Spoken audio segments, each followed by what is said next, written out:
মা, vote special কি রান্না হচ্ছে? ব্রেকফাস্টে বলো প্রথমে কি রান্না হচ্ছে? চিড়ের পোলাও। চিড়ের পোলাও, বাহ। হ্যালো এভরিওয়ান, আজকের আমি তোমাদের সাথে শেয়ার করতে চলেছি যে ভোটের দিন সকাল থেকে রাত্রি পর্যন্ত আমরা কি কি খাওয়া দাওয়া করেছি। সকালটা শুরু হয়েছিল সিকিম থেকে আনা একটা চায়ের সাথে। চাটা ছিল ভীষণ টেস্টি। ব্রেকফাস্টে খেয়েছিলাম চিড়ের পোলাও, অনেকদিন পরে খাচ্ছিলাম তাই বেশ ভালো লাগছে। ভোট দিয়ে এসে আমরা লাঞ্চ করতে বসেছিলাম। আজকে দুপুরে লাঞ্চের মেনুতে ছিল ভাত, কুলেখাড়া আলু সেদ্ধ, সাথে ছিল কাঁচকলা আলু ভাজা। এটা হচ্ছে নজনে ডাঁটা ভাজা, সজনে ডাঁটা নয় কিন্তু নজনে ডাঁটা। আমি এই প্রথমবার খেলাম। আর সাথে ছিল মাছের ঝাল। শেষ পাতে খেয়েছিলাম দুটো মিষ্টি। বিকেলের দিকে মা বানিয়েছিল আম পান্না, যেটা মা প্রথমবার বানিয়েছে আর প্রথমবারই হয়েছিল ভীষণ টেস্টি। এই গরমের জন্য ভীষণ ভালো একটা রিফ্রেশিং ড্রিঙ্ক। তোমরা অবশ্যই বাড়িতে একবার ট্রাই করে দেখতে পারো।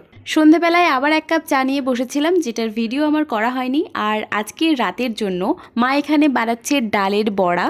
আমার মা ভীষণ সুন্দর টক দই বানায়, যেটা প্রিপারেশন পাশেই চলছে। মুসুর ডালের বড়া ভাজা হচ্ছে, যেটা ভাজার সাথে সাথেই আমরা কয়েকটা খেয়ে নিয়েছিলাম। আর এই বড়াটা ভাজার একটা স্পেশাল কারণও রয়েছে। আজকে ডিনারে রয়েছে জল ঢালা ভাত, সাথে রয়েছে আলু সেদ্ধ মাখা, যেটা মাখা হয়েছিল কাঁচা পেঁয়াজ, কাঁচা লঙ্কা, সর্ষের তেল আর চানাচুর দিয়ে। তোমরা এটা একবার ট্রাই করে দেখতে পারো, ভীষণ ভালো লাগে খেতে। আর সাথে ডালের বড়া তো ছিলই।